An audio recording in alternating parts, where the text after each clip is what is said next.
Com a declaração do reverendo Moon sobre o fim da era da igreja, houve clérigos da UC que se esforçaram para proteger justamente essa instituição e levaram o movimento para uma direção divergente, transformando a Igreja da Unificação em uma religião. Bem-vindo ao Anti-Liars, onde sempre buscamos a verdade e desmascaramos as mentiras. Saudações, eu sou seu apresentador, Howard Self. Hoje começamos uma nova série chamada Como Chegamos Até Aqui, onde vamos explorar mais a fundo os principais pontos de virada que mudaram o rumo da Igreja da Unificação, atualmente conhecida como Federação das Famílias para a Paz e Unificação Mundial, levando-a de uma potência próspera, liderada por um carismático messiânico, para uma organização à beira da falência, tanto financeira quanto espiritualmente. Há um número crescente de pessoas que até dizem que estamos vendo o fim da UC ou Federação das Famílias. Antes de começarmos, não se esqueça de clicar no botão de inscrever-se e compartilhar esse vídeo. Nesta série, vamos olhar além da superfície, além dos rumores, da política e da fachada institucional, para expor a verdade sobre o que realmente aconteceu para causar um declínio tão surpreendente e desastroso. Sempre existe um ponto inicial de desvio ou uma pequena rachadura que, com o tempo, se transforma em uma grande divisão. E hoje vamos responder à pergunta: como chegamos até aqui e com quem tudo isso começou? O tema de hoje, de forma apropriada, é o primeiro e maior pecado dos clérigos da UC e sua rejeição ao mandato providencial de Deus.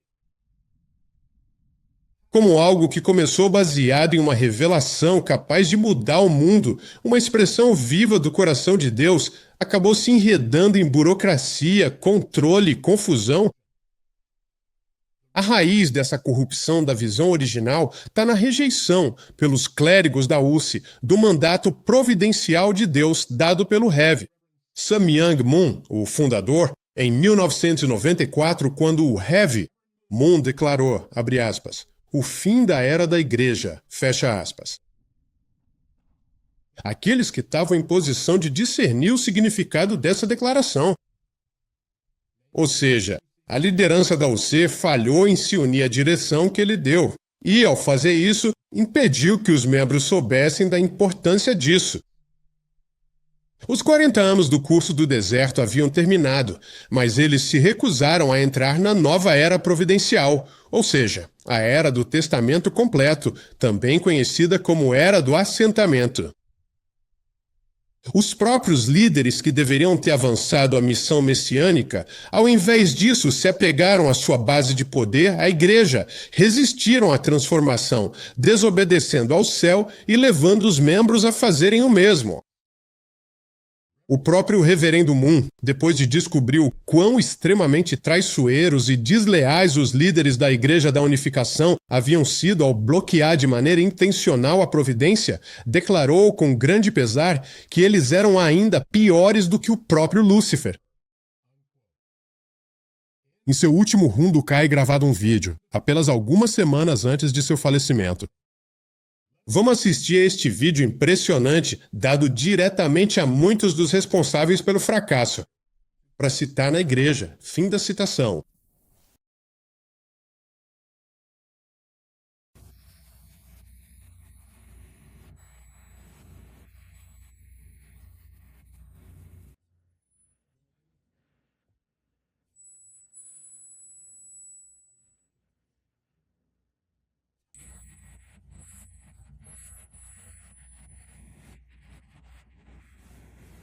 Eu tenho que pisar nos pés do filho e da filha do meu mestre. O povo coreano está atualmente em um momento importante, pois está tentando fazer um novo presidente para liderar o país nos próximos anos. Esse processo envolve a participação ativa dos cidadãos que desejam o melhor para o futuro da nação. O filho do mestre, que também é uma pessoa respeitada em sua comunidade, está igualmente tentando fazer um novo presidente, demonstrando seu compromisso com o desenvolvimento do país e o bem-estar de todos os coreanos. Antes de você morrer, não pode ter uma igreja. Não existe absolutamente ninguém no mundo que tenha verdadeiramente trabalhado tanto para alimentar seus filhos em uma casa de ladrão. Quando o mestre sacrificou sua própria filha, ele foi então abençoado por Deus. Ele foi abençoado por Deus. Mesmo que tivesse que sacrificar milhões de pessoas, mesmo que isso envolvesse tomar decisões adicionais e difíceis, ele ainda assim conseguiria, de alguma forma, salvar sua filha. Eu senti um medo profundo do mundo, até mesmo dos meus próprios pais, dos meus filhos e até dos meus filhos novamente. A partir deste vídeo especial, que apresenta o último Rundukai do Reverendo Moon, há algumas partes realmente importantes e significativas que gostaria de destacar para vocês. Primeiro, o Reverendo Moon repreende os líderes por dizerem que precisam ter uma igreja, custe o que custar. Ele continua a repreender os líderes por pisarem sua família, que é, claro, a verdadeira família. Ele menciona esse ponto várias e várias vezes. Citação: vocês pisaram nos meus filhos por causa de vocês mesmos. Citação: vocês não poderão entrar no reino dos céus por causa dos seus pecados. Vocês pisaram nos meus filhos por causa de vocês mesmos. Fim de citação. Eu sacrifiquei meus filhos e filhas por vocês. Eu até abençoei vocês. Fim de citação. E, finalmente, os verdadeiros pais sofreram pelo bem dos seus filhos e filhas miseráveis. E mesmo assim, vocês pisaram nos meus filhos e filhas como quiseram. Fim de citação. O Reverendo Moon deixa claro que o que importa não é a infraestrutura da igreja. O que importa é a verdadeira família. E pelas palavras do Reverendo Moon, mesmo desde os primeiros dias de seu trabalho, ele deixou claro que o ponto de partida para o reino dos céus de Deus na terra é uma família, uma verdadeira família centrada em Deus. Esse será o ponto de partida para uma tribo, sociedade, nação e mundo centrados em Deus. A verdadeira família é a raiz e o ponto de partida para o estabelecimento do ideal de Deus, e por isso era o pilar mais central da nossa fé e do nosso movimento. Foi a verdadeira família que os líderes pisotearam e, em vez disso, exaltaram a instituição da igreja. O segundo tema deste vídeo é sobre a raiva do Reverendo Moon em relação aos líderes. Ele usou a palavra, abre aspas, roubaram, fecha aspas. Ele apontou que aqueles que roubaram da igreja, abre aspas, para alimentar seus próprios filhos, fecha aspas, não poderão entrar no céu. O que você acha que ele estava querendo dizer com isso? Nós conhecemos muito bem os modos corruptos e comuns de muitos líderes, cobiçando cargos, vivendo com conforto ou luxo por estarem em uma posição de poder sobre os seguidores e se apropriando de recursos, incluindo as doações dos membros, para benefício próprio e de suas famílias. Esse tipo de sistema de igreja não era o que o Reverendo Moon queria preservar. Por que você acha que ele disse para os líderes e membros deixarem seus cargos, saírem da igreja, voltarem para suas cidades natais e fazerem igreja em casa e messianismo tribal? Por que você acha que o Rundak foi iniciado? O Rundak foi iniciado porque tanto o Reverendo Moon quanto o Dr. Moon perceberam que a liderança da UC não estava guiando os membros corretamente. Então, através do Runduké, as famílias centrais abençoadas podiam estudar as orientações do Reverendo Moon por si mesmas, sem serem obrigadas a depender dos líderes da UC para conhecer os aspectos mais importantes da providência. Depois, foi direcionado o messianismo nacional. Para que serviam todas essas diretrizes? Mais uma vez, o Reverendo Moon estava pedindo a todos os membros e líderes que voltassem para suas vilas e cidades natais para se tornarem uma verdadeira família abençoada, centrada em Deus. Então, através da sua família como testemunha, estude as próprias palavras e ensinamentos do Reverendo Moon, não pela interpretação de outra pessoa, mas estude e compartilhe as palavras e os ensinamentos diretos do Reverendo Moon e espalhe o movimento. Ele queria que todos nós nos tornássemos co-criadores do reino dos céus de Deus aqui na Terra. Um terceiro tema que se repete é a dor no coração do Reverendo Moon em relação a como seu filho, Hyun-jin, foi tratado por esses mesmos líderes. Ele lamentou e citou: "Vocês, traidores! Vocês abandonaram meu filho, que estava trabalhando para construir tudo centrado na ONU, capaz. Vocês pisotearam completamente meu filho." Irmão e irmãs, espero que isso deixe claro como os líderes trataram o Hev, o herdeiro de Mun, que lhe reconheceu como quarto Adão e líder na nova era de estabelecimento do ideal de Deus. Agora, gostaria de voltar ao curso do deserto de 40 anos que mencionamos anteriormente. Em 1994, Hev, Mun declarou a conclusão do percurso de 40 anos no deserto, um período providencial que coincidiu com a jornada dos israelitas do Egito a Canaã. Hev, Mun também viu o fim do curso na natureza selvagem em 1994 como o ponto de partida para a UC entrar em uma era completamente diferente. Assim como os israelitas deixaram a escravidão no Egito para buscar a terra prometida, os membros da unificação deveriam deixar sua antiga cultura, uma cultura centrada na estrutura da Igreja da Unificação, e, junto com o reverendo Mun e sua família, entrar na era do assentamento. Os membros da unificação finalmente deveriam se libertar das barreiras e limitações de uma igreja e religião estruturadas, ficando livres para ajudar o reverendo Mun enquanto ele assumia sua missão messiânica original. Essa missão era ajudar a libertar toda a humanidade das correntes do medo e da ignorância e criar uma civilização centrada em Deus. Sob essa perspectiva, é fácil percebermos claramente que os 40 anos da HSA-UWC foram, de fato, um desvio, nunca tendo a intenção de continuar após os 40 anos do curso do deserto. Continuar mantendo a igreja nesse período, como muitos líderes da UC fizeram, na verdade significava bloquear a providência de Deus e a missão principal do reverendo Mun. Talvez agora seja mais fácil entender por que ele chamou esses mesmos líderes que fizeram isso de, abre aspas, piores que Lúcifer, fecha aspas.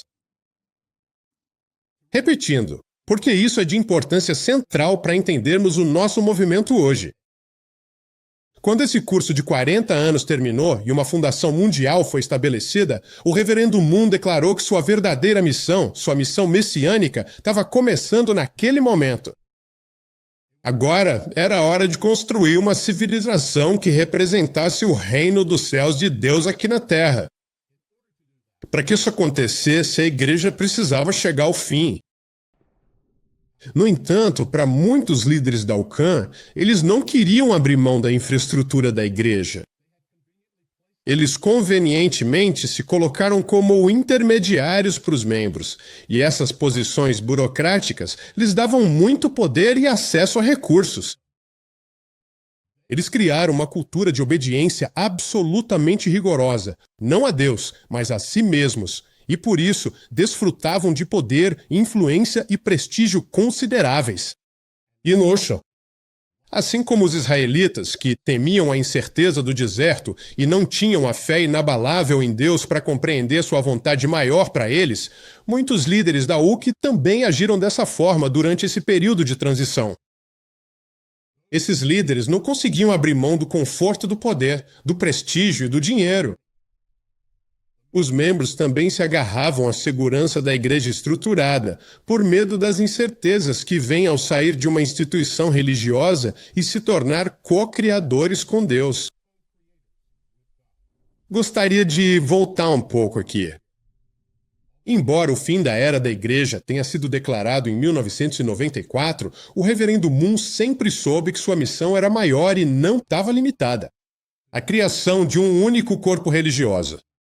Com a rejeição por parte de líderes cristãos importantes que não conseguiam entender nem reconhecer a missão e o propósito do Heaven.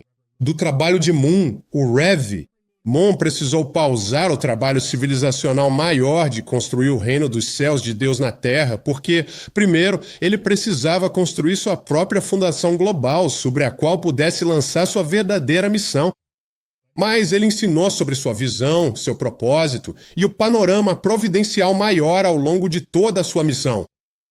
Mesmo desde os primeiros anos de seu trabalho, o reverendo Moon falava sobre construir um mundo de paz, o reino dos céus de Deus na Terra. Ele falava sobre o propósito mais central da criação e do ideal de Deus, a fundação de 4 posições de Deus, manifestada através de uma família ideal. Deus, pai, mãe, filhos. Essa família teria o verdadeiro amor de Deus no centro e realizaria todos os reinos do amor, encapsulando todas as gerações, representando o passado, o presente e o futuro. Ao longo dos anos 70, desde os primeiros anos de seu trabalho providencial aqui na América, esse foi um tema sobre o qual ele falava continuamente. Aqui estão alguns exemplos. Dia de Deus, 1º de janeiro de 1977. Citação: o reino de Deus na Terra começa a partir da família ideal, não começa com uma igreja. E, novamente, em 1º de janeiro de 1978, o reverendo Moon disse, citação: Deus precisa procurar uma unidade aqui na Terra, que possa ser o ponto de partida básico de seu reino. Essa unidade é uma família. Fim de citação. Isso foi em seu discurso chamado A Fórmula Básica para a Realização do Reino de Deus na Terra. A partir dessa fundação de 4 posições centrada em Deus, o reverendo Moon explicou que o amor de Deus se expandiria do nível da família para a tribo, sociedade, nação e para o mundo. Ele falava continuamente sobre construir um mundo sob Deus. Aqui estão outros exemplos de como isso era uma parte central do que ele falava desde seus primeiros anos na América. 1º de janeiro de 1972, citação: a vontade de Deus é que o progresso comece com um indivíduo que se torna um com Deus e continue com uma família que se une internamente a esse indivíduo. Continua com o clã, que é um internamente com a família, uma tribo, que é uma com o clã, e eventualmente uma nação, que é uma com a tribo ou raça. Em todas as eras passadas. O objetivo da dispensação tem sido encontrar a nação completamente centrada em Deus. Uma citação muito significativa, 4 de dezembro de 1977, citação: então todo mundo estará sob Deus, e você estará vivendo no reino de Deus aqui na Terra. E, finalmente, 22 de setembro de 1978, citação: a história providencial tem como objetivo criar relações ideais do tipo familiar. Todos os níveis, do indivíduo ao mundo. Como podemos ver nessas citações diretas do reverendo Moon, ele enfatizou a centralidade de uma família ideal para o cumprimento da providência de Deus. A partir dessa família centrada em Deus, o ideal de Deus se expandirá para o clã, a tribo, a nação e, em seguida, para o mundo. Gostaria de dizer algumas palavras aos meus companheiros de família abençoados da minha geração. Assim como muitos de vocês, eu estava presente na cerimônia de bênção no Madison Square Garden. 1982. Na década de 70, aprendemos e compreendemos a importância dos verdadeiros pais, e essa crença era o cerne da nossa fé.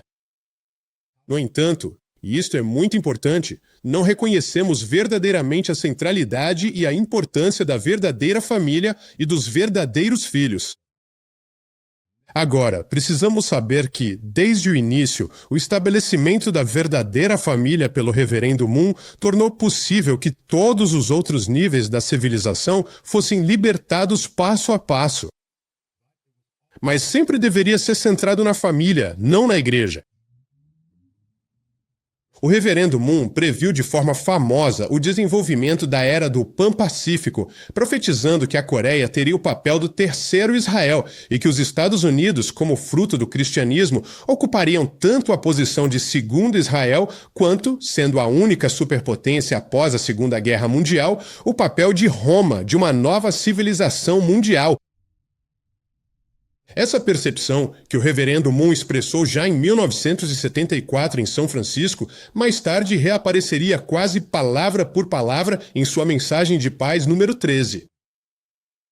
Então, ele vinha falando sobre esse mandato providencial durante todo o tempo em que esteve nos Estados Unidos, desde os anos 70 até muito depois dos anos 2000.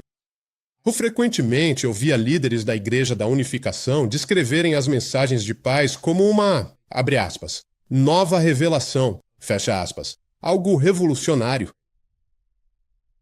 Mas isso não poderia estar mais longe da verdade. As mensagens de paz não têm conteúdo novo. Elas são um resumo dos ensinamentos centrais mais essenciais do Reverendo Moon. É por isso. Ele enfatizava a importância de estudar as mensagens de paz. É importante para mim mostrar a vocês o quanto os líderes não entenderam quem era o Reverendo Moon e que eles não compreenderam sua missão e direção.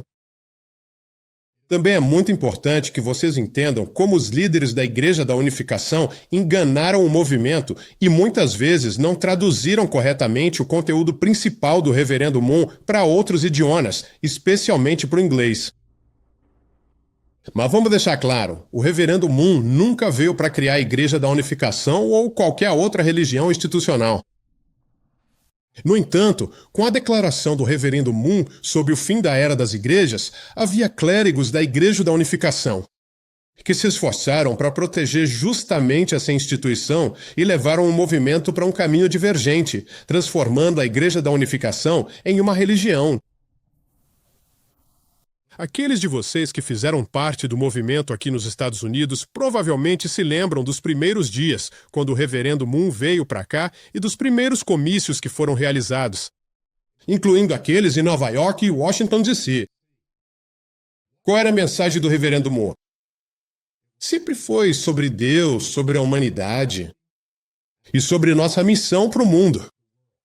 Vamos assistir alguns trechos em vídeo do Reverendo Moon no famoso comício do Monumento a Washington em 1976.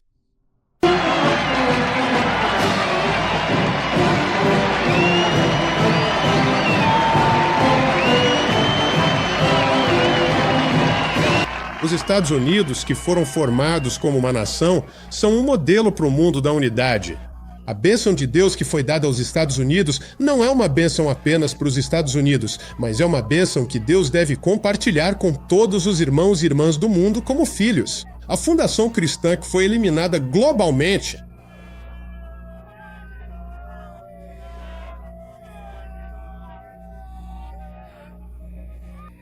Os Estados Unidos da América, transcendendo raça e nacionalidade, já são um modelo do mundo unificado. Ela deve perceber que as abundantes bênçãos que Deus tem derramado sobre esta terra não são apenas para a América, mas são para os filhos de Deus em todo o mundo. Sobre a fundação do cristianismo mundial, é importante lembrar que a América, como uma nação que se destaca no cenário internacional, deve exercer plenamente sua responsabilidade como líder mundial e também como uma nação escolhida por Deus para cumprir um papel significativo na história da humanidade.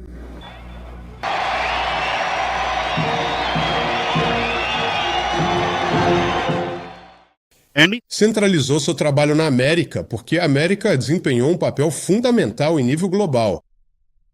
Esta era a nação que expressava o ápice dos ensinamentos de Jesus, e através de seu trabalho na América, o Reverendo Moon esperava levar a verdade de Deus a toda a humanidade.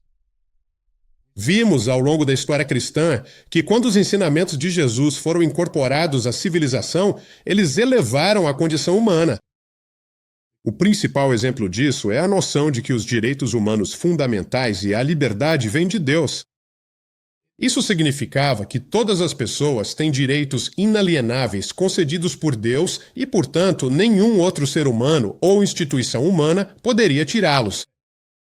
Hoje em dia, isso é quase dado como certo, pois é uma verdade tão aceita e praticamente incontestável. No entanto, na história, isso não era assim antes da Declaração de Independência.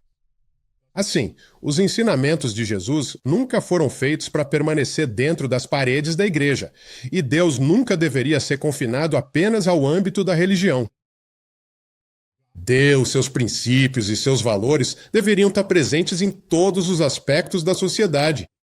Da política, educação, cultura e economia, até a instituição mais fundamental da sociedade, o casamento e a família. Assim, se você se lembra, o movimento da bênção acabou se transformando ao longo do tempo em um movimento interreligioso e também intercultural, defendendo firmemente os ideais de Deus, transcendendo raça, religião e nacionalidade.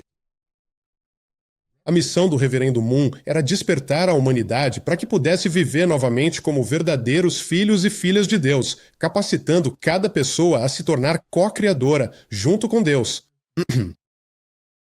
Ele não buscava criar uma igreja de seguidores, mas construir um movimento de filhos e filhas que herdassem e assumissem o sonho de Deus. Agora, vamos voltar à declaração do fim da Era da Igreja, feita em 1994. Em 1994, o Reverendo Moon já tinha 74 anos de idade. Junto com o fim da Igreja, vemos outra mudança que aconteceu. O Reverendo Moon havia preparado um filho para liderar o mundo nessa nova era. E em 1998, Yoon-Jin Preston Moon foi reconhecido como herdeiro para carregar o manto providencial como figura central desta era. No discurso inaugural daquele evento de 1998, o Reverendo Moon anunciou a abertura da Era do Quarto Adão. E ambos reconheceram Dr. Yoon-Jin Moon como o quarto Adão e também lhe entregaram toda a sua fundação. Você verá agora um pequeno vídeo da cerimônia de posse de 1998. Yester.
Meu objetivo de vida sempre foi ajudar meus pais a construir o reino de Deus aqui na Terra, através da formação de famílias centradas em Deus. E com essa nomeação, finalmente poderei me juntar a eles em sua cruzada. Omana Chandi Maldan.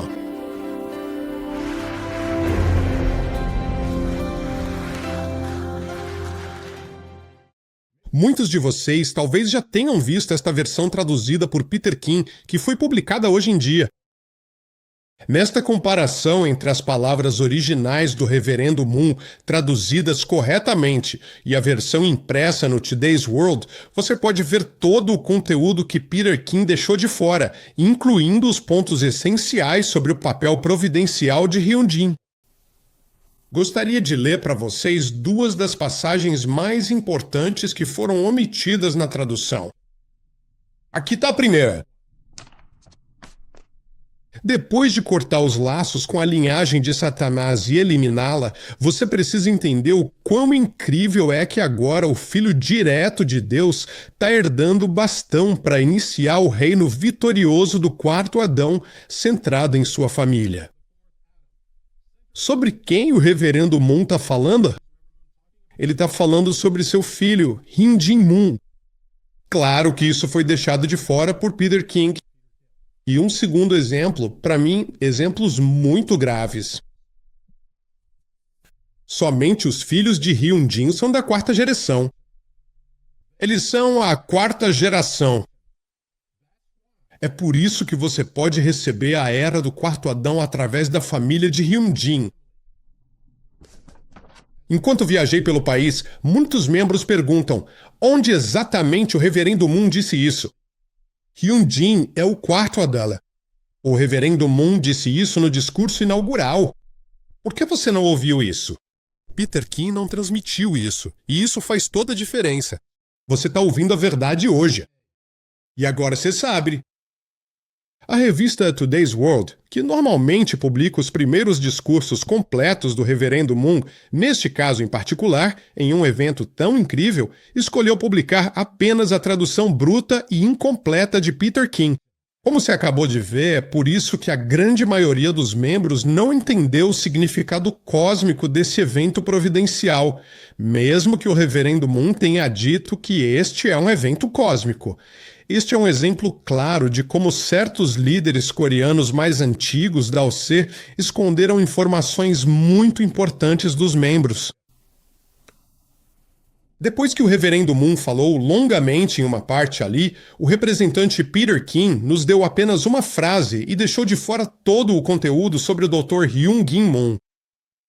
E essa única frase tem sido parte central da incompreensão de muitos membros sobre o que significava o reino do quarto Adão. A grande maioria não percebeu que o reino do quarto Adão começou com o quarto Adão. Doutor, Lua e sua família. Alguns líderes chegaram ao ponto de ensinar enganosamente que o reino do quarto Adão significava que todos os membros agora eram o quarto Adão. Desde quando Deus deixou de agir por meio de um ponto central?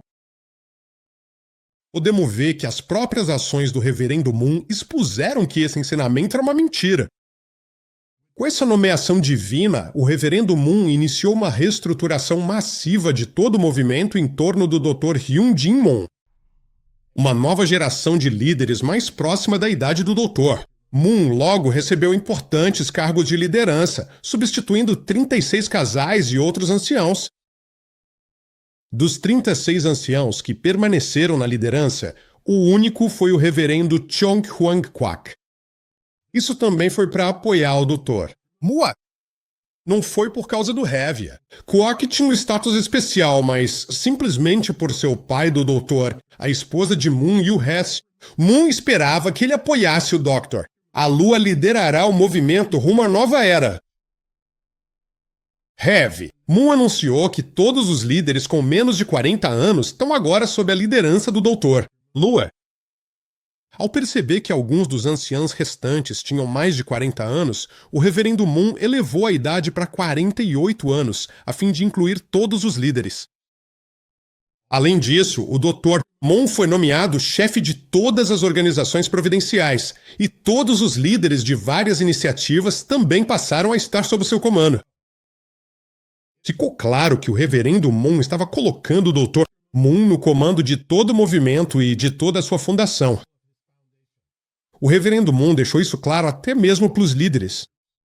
Em 18 de fevereiro de 2001, ele disse: quando tivemos uma reunião na Coreia desta vez, instruí que todos os líderes com menos de 40 anos deveriam cumprir absolutamente as ordens de Hyun-jin, que é da segunda geração. Bem, eu não dei autoridade especial para fazer alterações de pessoal e coisas do gênero? O Reverendo Moon deixou isso bem claro para os outros irmãos do Dr. Lue.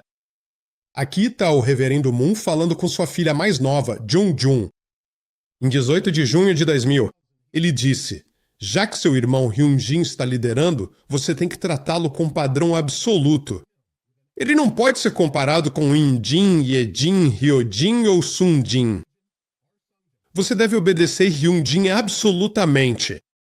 Eu o coloquei no meu lugar. Você precisa saber disso. Ele deixou isso claro até mesmo para a senhora Hak Ja-han em 18 de fevereiro de 2001. O Reverendo Moon disse isso diretamente a ela. Agora chegou a era da herança. A idade da cooperação entre mãe e filho era a idade da indenização. No entanto, uma vez estabelecida a relação entre pai e filho, a mãe também deve seguir o filho mais velho escolhido. O reverendo Moon também realizou uma cerimônia muito especial para transferir a autoridade da bênção ao Dr. Yon. Mua! Por favor, acompanhem a leitura de um discurso que o reverendo Moon proferiu em setembro de 2000 a respeito dessa transferência da autoridade de bênção. Também está chegando o tempo em que Hyun Jin Gun poderá dar a bênção em meu lugar. Vocês entendem? A segunda geração dará a bênção no lugar de seus pais aqui, e Hun Jong-un, o irmão mais velho, fará o mesmo no mundo espiritual. Como Hung Yong-gun é o irmão mais velho e Hyun Jin-gun o mais novo, Hyun Jin, na posição de irmão mais novo, pode dar a bênção a vocês na Terra. Essa transferência de autoridade nunca aconteceu novamente. Para reformar o movimento, o Dr. Moon educou e desafiou os líderes a se alinharem à era do assentamento e deixarem para trás a bagagem da era da Uki. Ele desafiou todos os membros a se tornarem donos do ideal de Deus por mérito próprio e os incentivou a se envolverem com a sociedade e viverem pelo bem maior. Ele ensinou às famílias centrais abençoadas que suas famílias se tornariam os alicerces do reino dos céus aqui na Terra. Ele reposicionou as organizações para trabalhar em áreas de foco específicas, alinhadas a uma visão abrangente e a objetivos providenciais. Dr. Moon lançou várias novas iniciativas para reformar o movimento e transformá-lo em uma força poderosa, capaz de mobilizar nações e impactar o mundo. Ele fez um grande esforço para envolver as fundações globais que Deus havia preparado para esta era providencial. E, sob a supervisão do Doutor, sob a liderança de Moon, o movimento cresceu e atingiu novos patamares. Durante esse período, ocupei cargos de liderança em diversas organizações e foi uma época muito empolgante. Dr. Moon uniu os programas universitários de capítulos menores em uma poderosa organização universitária internacional, a World CARP. Ele os capacitou com visão e perspectiva para se tornarem jovens líderes de caráter capazes de viver para o bem comum. Ele aprimorou o programa da Força Tarefa Especial, desenvolveu uma linha de sucessão de liderança e criou um curso de treinamento de 7 anos para jovens, com o objetivo de formar a próxima geração de realizadores do sonho de Deus. O projeto Serviço pela Paz foi lançado para enfatizar a cultura e o estilo de vida de viver em prol dos outros, por meio das várias organizações que ele liderou, desde a Federação da Juventude pela Paz Mundial, os Festivais Mundiais de Cultura e Esportes, até a Federação Universal para a Paz. Dr. Moon construiu as bases desde a fundação, abrangendo todos os setores da sociedade. Redes de líderes, os embaixadores da paz, unem-se em torno da visão de uma família sob Deus e trabalham em todos os setores para construir uma base em todo o mundo. Depois, Moon delineou metas estratégicas para cada organização, esclarecendo o objetivo final de uma família sob a proteção de Deus e promovendo clareza em cada organização e iniciativa para alinhá-las a esses objetivos providenciais. Essa clareza, disseminada em todas as organizações pelo Doutor, a Lua foi o que permitiu que cada organização alcançasse novos patamares. Em 2006, a base foi criada para lançar uma nova iniciativa que lideraria os esforços para a transformação nacional. Os Festivais Globais da Paz foram lançados ao redor do mundo durante 2007 e 2008, e o Dr. Moon e sua esposa embarcaram em uma turnê inaugural para trabalhar na construção de bases em nível nacional para a providência de Deus. Esse foi um momento muito empolgante, pois o Dr. Moon tirou o movimento de sua caixa religiosa e o transformou em um movimento global, interreligioso e intercultural, capaz de liderar o trabalho civilizacional para criar o mundo ideal de Deus. Assim como seu pai havia pretendido e como se esperava de sua missão messiânica, havia muita esperança para nossas famílias abençoadas. As bases do nosso movimento ao redor do mundo estavam crescendo e recebendo reconhecimento da sociedade, e havia muita energia e espírito na segunda e terceira gerações do movimento. O Dr. Moon claramente tinha autoridade espiritual, além do poder e carisma para liderar o movimento nessa nova era. Além disso, era evidente que o doutor Moon estava alinhado ao mandato providencial e estava determinado a encerrar a igreja para que a boa nova pudesse ser levada a toda a humanidade, além de qualquer religião. Podíamos ver Deus agindo através de todos os seus esforços e como o reverendo Moon e o Dr. Moon trabalhavam juntos como pai e filho durante esse período que o reverendo Moon chamou de Era da Cooperação entre Pai e Filho. No entanto, como disse o doutor, embora Moon tenha liderado essas reformas, alguns líderes da Igreja Unida temiam essas mudanças porque não queriam que a estrutura da igreja da qual se beneficiavam se deteriorasse. Esses líderes se envolveram intencionalmente em desinformação e em fornecer informações incorretas ao reverendo Moon sobre as várias iniciativas do doutor. Moon instigando tensão e mal-entendidos entre o reverendo Moon e o Dr. Ham. Portanto, doutor, os esforços de Moon enfrentaram resistência e obstáculos desde o início. No entanto, porque o Dr. Moon tinha clareza sobre o propósito providencial e a direção do movimento, ele não parou e continuou seu trabalho, impulsionando um crescimento e impacto enormes ao redor do mundo. Mesmo que o reverendo Moon tivesse entendido mal ou até mesmo se oposto a essas iniciativas no início, vimos repetidas vezes que, em cerca de 3 anos, ele mudava completamente de opinião e elogiava seu filho e seu trabalho.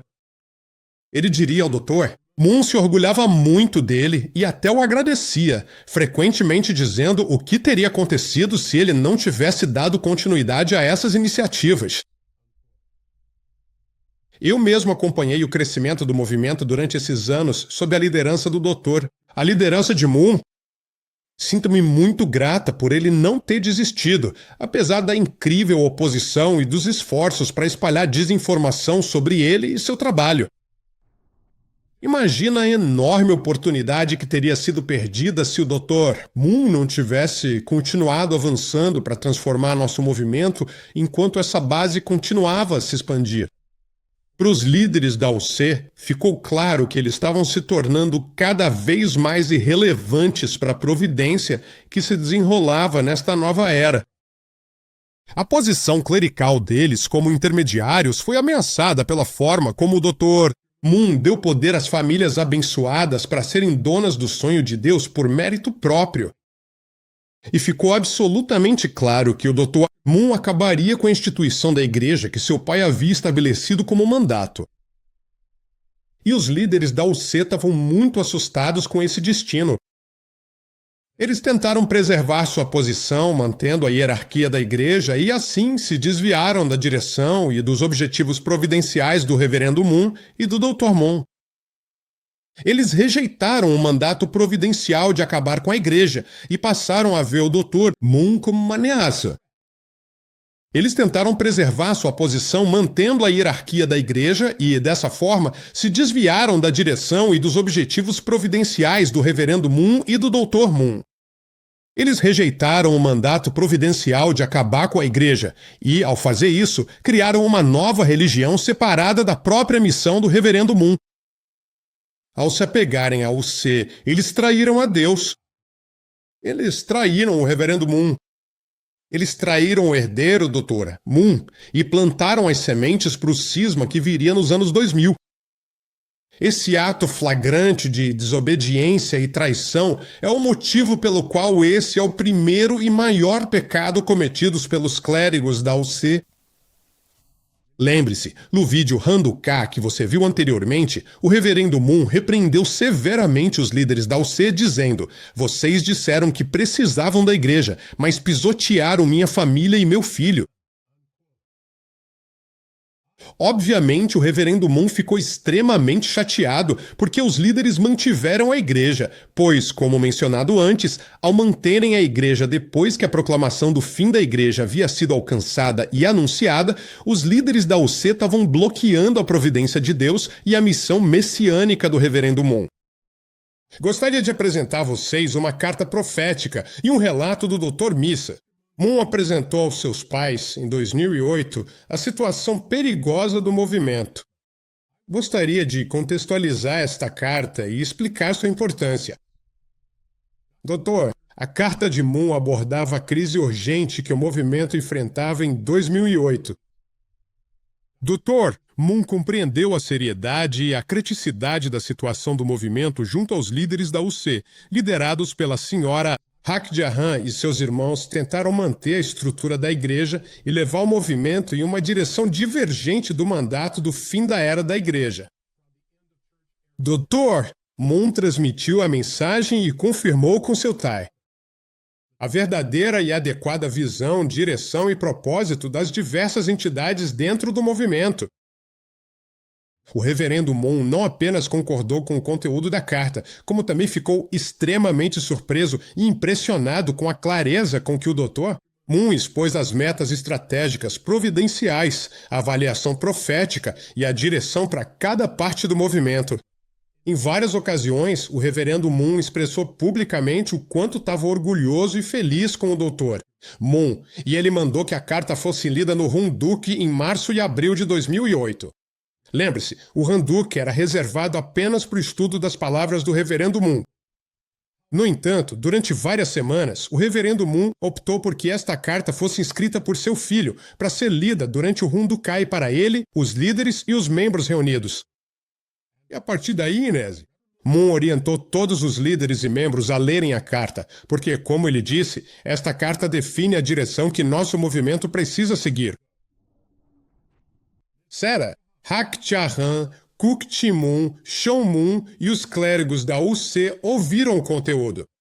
Doutor, a carta de Moon reconheceu que o reverendo Moon não apenas endossava a visão, a estratégia e a direção estabelecidas na carta, mas também pretendia que o Dr. Moon conduziu todas as diversas iniciativas providenciais da maneira como as descreveu na carta. Eles se sentiram muito ameaçados e acharam que precisavam agir rapidamente contra o Dr. Nua. Pouco depois, o reverendo Moon perguntou ao Dr. Moon iria à América Latina e visitaria as principais nações da região, o que ele fez.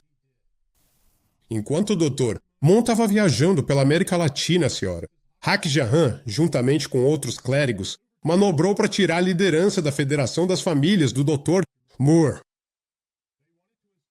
Eles queriam colocar Sean Moon nesse cargo e, portanto, realizaram uma cerimônia de posse às pressas em 18 de abril de 2008, na qual o Dr. Moon não foi informada nem convidada. No entanto, para o reverendo Moon estava muito claro que a Federação da Família permaneceria sob a liderança do quarto Adam, o Dr. Loa. Como sabemos isso? Porque é nisso eu, Howard Self, acredito?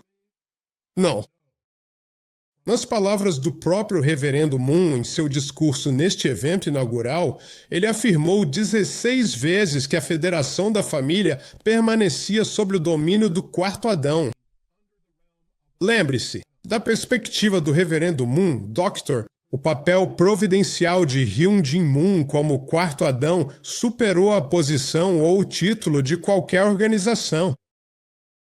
Por exemplo, os antigos presidentes internacionais da Federação das Famílias, Sun Jo-hwang e o reverendo Chung Wan-kok, ocupavam posições organizacionalmente superiores à do Dr. Man, que era apenas o vice-presidente da Federação das Famílias. No entanto, ambos reconheceram, aceitaram e demonstraram deferência ao Dr. Mua. Por que uma pessoa em posição superior se submeteria a alguém que é hierarquicamente inferior? É porque o Dr. Moon foi oficialmente reconhecido como o sucessor do reverendo Moon e considerado o quarto Adão. Cargos meramente administrativos e de escritório não se sobrepõem à autoridade da figura adâmica. E o movimento carismático, messiânico e providencial. Da mesma forma, o reverendo Moon esclareceu esse ponto durante a posse de Sean. Ele esclareceu isso 16 vezes. Portanto, a nomeação de Sean Moon como presidente da Federação Familiar foi meramente uma nomeação para uma única entidade. Será que Sean Moon agiu corretamente em relação às palavras claras do reverendo Moon e ao seu desejo de que a Family Federation reconhecesse o doutor, a liderança geral de Moon? Ele não fez isso. Muito pelo contrário. Uso a palavra manobrou, entre aspas, porque sua motivação para assumir o controle da federação familiar fica evidente na forma como ele usou sua posição. Para tentar controlar a comunicação com os membros por meio de memorandos internacionais vindos da sede internacional, e continuou seu padrão de tomadas hostis de outras entidades diretamente sobre a órbita do DOC, Moon, o que acabaria eventualmente levando, ao longo do tempo, ao cisma em todo o movimento. Dos próximos episódios, vamos revelar mais sobre como Sean Moon se aproveitou da boa vontade tanto do Reverendo Moon quanto do Dr. Khan, Lua e a ignorância dos membros.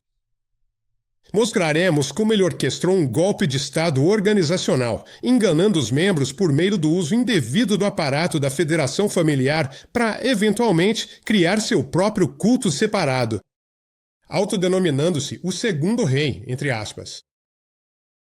Analisaremos o papel que Sean Moon e seus irmãos, Cook Jin e Yin Jin, desempenharam na precipitação da cisão dentro do movimento.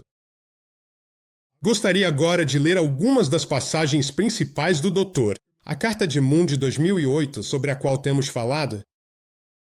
Observe o coração e a sinceridade que ele demonstrava.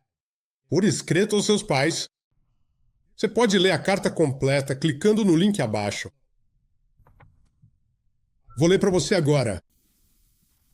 É importante ressaltar que essa cultura do coração deve estar enraizada em um amor centrado em Deus, focado no propósito original do Pai, de realizar uma família sob a proteção de Deus, e não em um tipo de amor humanista, que busca manter a coexistência e não tem propósito. Ao visitar o campo, embora eu conheça o sofrimento e muitas vezes o estado miserável dos nossos membros, eu os incentivei a se esforçarem ainda mais pelo cumprimento do sonho de Deus, porque sei que é o único caminho para que nossas famílias centrais abençoadas possam ser verdadeiramente libertas e herdar o verdadeiro legado. Paz, especialmente neste momento crítico da providência. Tenho tentado urgentemente transmitir a eles que estamos em um ponto de virada, onde nossos esforços podem mudar o rumo da história para se alinhar com a vontade de Deus. Pois este pode ser um tempo de grande liderança e alto sacrifício por um prêmio maior a ser conquistado no futuro, ou, ao mesmo tempo, pode ser um tempo de apaziguamento e interesse próprio para manter nossa fundação atual e, assim, condenados para sempre a ser um pária perdido sem direção. Em outras palavras, será que vamos liderar o mundo de volta a Deus? Ou será que vamos permanecer para sempre como uma seita ou uma nova religião? Não importa onde eu esteja, sempre que faço essa pergunta aos nossos membros, eles respondem com um sonoro sim. Para, entre aspas, conduzir o mundo de volta a Deus. Portanto, sei que nossas abençoadas famílias centrais ainda têm o desejo visionário e ideal de cumprir a vontade de Deus, mas foram terrivelmente enganadas, mal orientadas e desviadas, e, francamente, mal utilizadas. Pai, o problema não estava nos nossos membros, mas sim nos nossos líderes. Nossas famílias abençoadas ainda reconhecem e têm o desejo de se alinhar à providência de Deus, mas nossos líderes da igreja, especialmente na FFWP, querem que elas sejam membros das congregações de suas igrejas. Muito parecido com as igrejas cristãs tradicionais. Vou ler uma última citação desta carta tão importante. É importante que todo o nosso movimento olhe seriamente para a direção e o objetivo da providência divina. Estamos em uma encruzilhada. A direção que nosso movimento tomar hoje vai determinar o futuro. Eu também senti a importância deste momento e a urgência de construir a base certa e definir a direção correta para nos alinharmos adequadamente à providência. Se fizermos isso, então os objetivos providenciais de restaurar uma nação e a eventual criação de uma ONU capaz são possíveis. No entanto, se não fizermos, podemos estar condenados a permanecer uma seita. Essa escolha que o Dr. Moon apresentou em 2008 ao Reverendo Moon define a encruzilhada espiritual do nosso movimento e a pergunta que faço a todos vocês hoje. Qual caminho você vai seguir? Você vai seguir a providência de Deus e sair da caixa da igreja? Ou vai apenas continuar sendo membro de uma igreja institucional? Hoje, investigamos o primeiro e maior pecado dos líderes da UC e sua rejeição ao mandato providencial de Deus. Mas isso é só o começo. Ainda há muito mais para abordar nos próximos episódios. Afinal, já são 17 anos de cisma. Vamos analisar a grande quantidade de evidências que mostram como a desobediência dos líderes da UC se desenrolou passo a passo. E claro, vamos revelar mais mentiras que foram apresentadas aos membros para mantê-los na ignorância e vamos lançar a luz da verdade que eles tentaram esconder. Quero agradecer a todos que estão acompanhando este podcast e por postarem seus comentários e perguntas. Vejo que nosso primeiro podcast já está com quase 4.600 visualizações, então fica claro que há interesse e desejo por explicações sobre o que está acontecendo na Igreja da Unificação hoje. Convido você a curtir e também se inscrever no canal para ser notificado dos próximos episódios e receber atualizações sobre os últimos desdobramentos do escândalo coreano e outros acontecimentos relacionados ao nosso movimento. Também dou as boas-vindas às famílias da filha unigênita e da Sanctuary Church para continuarem postando. Seus comentários e perguntas detalhados nos dão mais assuntos para conversar. Nos próximos episódios, vamos responder algumas das questões levantadas pelos nossos espectadores. Que Deus abençoe você e sua família.